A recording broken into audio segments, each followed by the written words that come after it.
Alam mo ba na iyong solar harvest ay nalilimitahan kapag gumagamit ka ng isang MPPT na solar charge controller? So ito rin ay nakadepende kung anong klase na system voltage ang ginagamit mo sa iyong solar setup, either naka 12 volts, 24 volts, or 48 volt system ka. Pero bottom line, ang iyong solar harvest ay nalilimitahan ng iyong MPPT solar charge controller. So, sa video na to, ito ang ating pag-uusapan kung paano ba gumagana ang ating MPPT solar charge controller at paano niya nalilimitahan ang ating solar harvest kahit na mas malaki pa yung ating solar panels na kaya nang ibigay na power, pero yung na-harvest natin is lesser than the actual rated power. Okay? So, tara at ng ating mapag-usapan.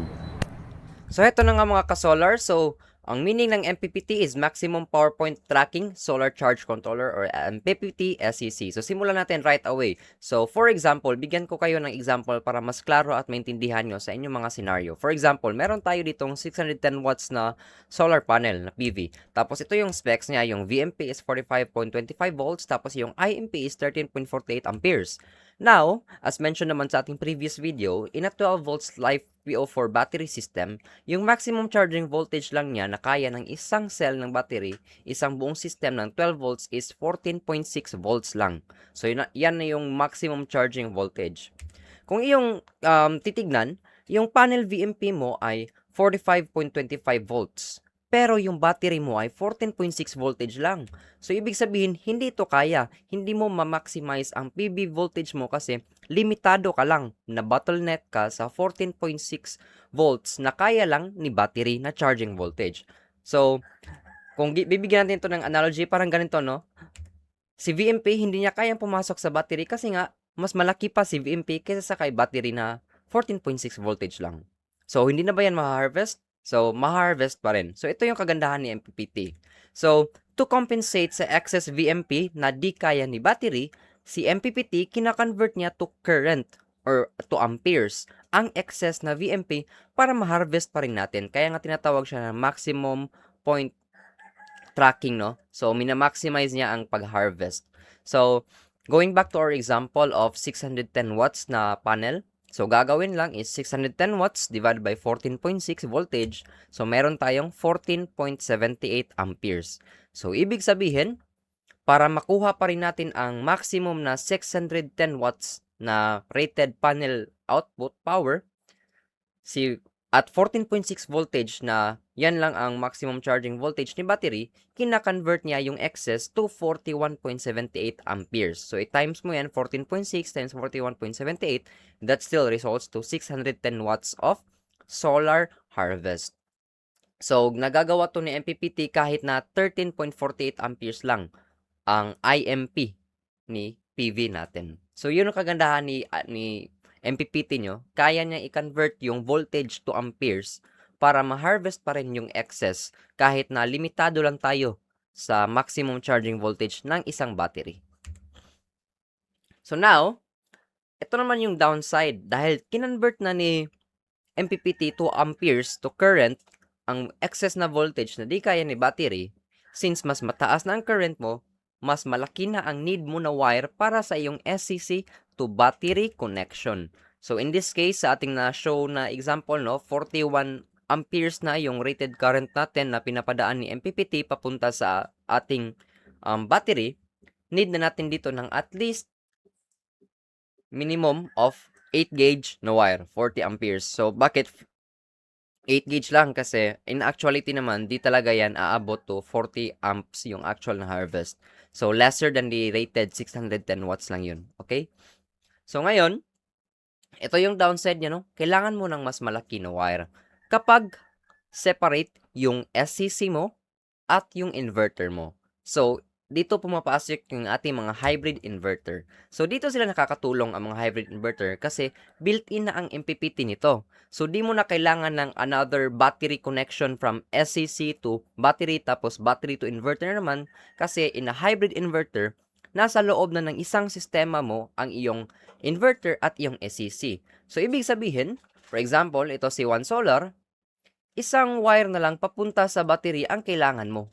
So, usually, makapal to, no? Mga 1 gauge or 2/0 na gauge na wire. Kasi nga, kailangan natin ng malaki na battery cable for connection ng inverter to battery. So, in this sense, nakakatipid ka sa battery, nakakatipid ka pa sa solar charge controller kasi di mo na kailangan ng SCC pa na connection papuntang battery at another battery na naman to inverter kasi it's all within a one system. For example na lang dito sa aking pinakita na example kay One Solar at itong kay Anern na mga hybrid inverter. So nasa loob na niya yung kanyang MPPT SCC, so di mo na kailangan pa ng extra wire or extra na mga materyales para makompleto yung solar setup. Okay? So yan, that's basically how MPPT works. Ngayon, i-mention naman natin yung downsides ni MPPT. Kung bakit sinabi ko kanina sa intro nating video na nalilimitahan yung harvest natin kapag gumagamit tayo ng MPPT na SEC. So, ito ay applicable po sa 12 volts, 24 volts, or 48 volts system. Again, this is for live PO4 batteries only kasi ang parameters na ating ginagamit is for live PO4 lang. So, I'll give you a concrete example. For example, itong ating Anern FGI DU 4200 at 12 volts, di ba? Kasi pwede itong inverter na to at 12 volts or 24 volts. So, let's give an example for the 12 volts first. So, ang advertised maximum PV array power nitong ating inverter is at 4,000 watts. So, pwede ka mag-series connection ng mga panel up to 4,000 watts. Pero, again, at 12 volts, maximum charging voltage ng live PO4 is at 14.6 voltage lang. Now, kung ating multiply, yung ating maximum harvest, ang ating maximum charging current dito, as advertised dito, no, it's 100 amperes maximum charging current. So, if i-multiply mo yan, 100 amperes times 14.6 volts, yung maximum harvest lang po natin at 12 volts battery system is only 1,460 watts. So, malayo sa ating maximum PV array power na 4,000 watts. So, in this case, oversized po yung ating panel compared sa kung ano ang kaya na kunin ng ating MPPT. So, yun, sa 12 volts. Now, let's move to the next one. Gawin na natin itong 24 volts na battery system. So again, ang advertised na maximum PV array power niya is 4,000 watts. At 24 volts, yung maximum charging voltage niya, as mentioned sa previous video, it's 29.2 volts. So, as advertised din dito, yung maximum charging current is 100. So, i-multiply lang natin 100 times 29.2 volts.